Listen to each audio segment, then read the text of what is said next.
Fantasy Basketball Dynasty Weekly. Brandon Miller shining in Charlotte. Prior to being selected by the Hornets during the 2023 draft, Brandon Miller was seen by many as the clear No. 3 prospect in the draft behind Victor Wembanyama and Scoot Henderson. As the draft approached, rumors that Charlotte would take him instead of pairing Scoot and LaMelo began to swirl. If I'm being honest, I didn't think they were real until it actually happened, and I was vehemently against the decision. I really liked Miller as a prospect, but to me, and many others, Henderson was the much better player. Fast forward about 17 months, and the Hornets clearly made the right choice. While I'm still a believer in Scoot, he has really struggled to this point of his career. He may figure it out eventually, but Miller has been better than advertised. He shined down the stretch of his rookie season and has taken a giant leap in year 2, despite a slow start. Field goal percentage has been an issue for him this season, but he has shot the ball much better recently and has combined that with elite numbers from beyond the arc and on defense. Charlotte has been a struggling franchise for a long time, but they have something to build on with LaMelo and Miller, especially with the latter ascending to star status.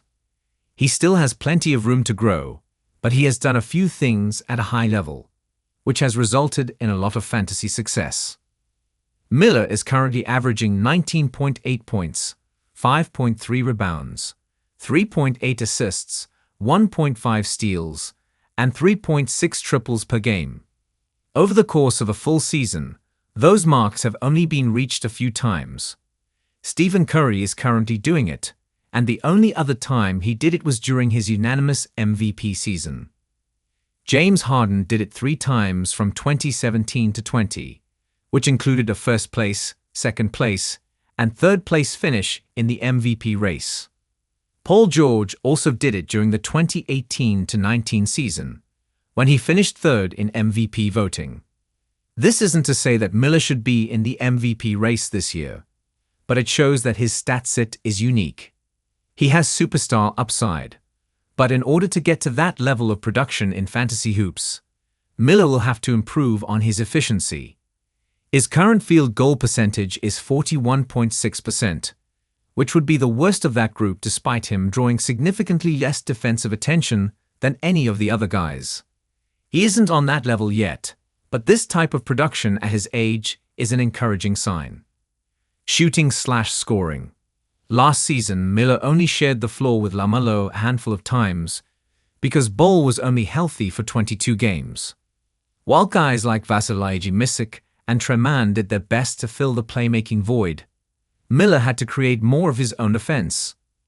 34.7% of Miller's makes last season were unassisted. This year, that number is down to 25.3%. 68 of his 91 makes this season have been assisted, with 36 of those coming directly from Ball. That means almost 40% of Miller's offense this season has been set up by LaMelo through lobs and dimes for threes. Miller has made it clear that his favorite player is Paul George, which has resulted in a lot of comparisons to his game being drawn. Miller has a bag of tricks and a smooth handle that have helped him get open for step-back threes, layups, floaters, and mid-range shots. However, he hasn't shot the ball well between the arc and the restricted area. He has shot 31.3% on mid-range shots and 34.9% on shots from the paint that have come outside the restricted area. Miller has also struggled on corner threes, though he doesn't shoot those often. He is 1 of 11 on what is considered one of the best value shots in basketball. However, Miller makes up for it by being elite at the rim and on other three-pointers.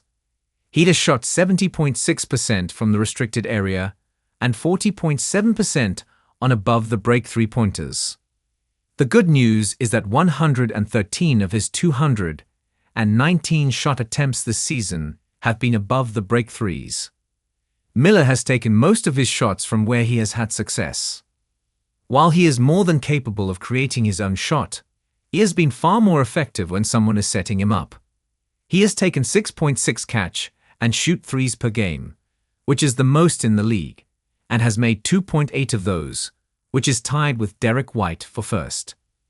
Miller is shooting 41.9% on catch and shoot three-pointers. But he has made just 27.5% of his 3.1 pull-up threes per game.